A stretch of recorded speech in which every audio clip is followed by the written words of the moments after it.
Le délibéré est attendu dans quelques minutes.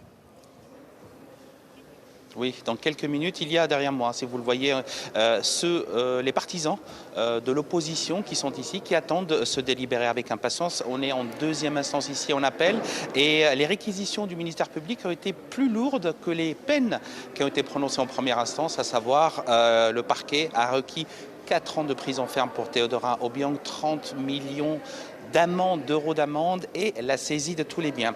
Je vous le disais, c'est un réquisitoire beaucoup plus lourd que ce qui a été, à quel a été condamné Théodorin Obiang. La justice l'a reconnu coupable. La justice considère que Théodorin Obiang s'est enrichi en France et qu'il a bâti ici en France un patrimoine considérable. Alors c'est une première, c'est la première fois qu'en France un président est jugé hors de son territoire. Une première d'après les associations Sherpa ou Transparency qui ont porté plainte ici en France pour que ce procès puisse exister. Pour elles, c'est une avancée considérable en termes de droit.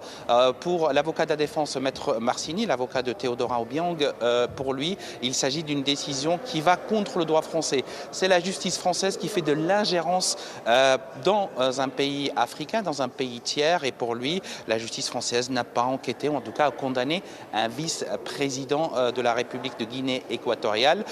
Les deux avocats, on les attend, ils vont venir, ils seront là pour entendre ce délibéré. En revanche, le vice-président de la Guinée équatoriale, Théodorin Obiang, lui, n'a pas participé à son premier procès, encore moins en appel, et je peux vous dire qu'il ne sera pas là aujourd'hui pour sa condamnation.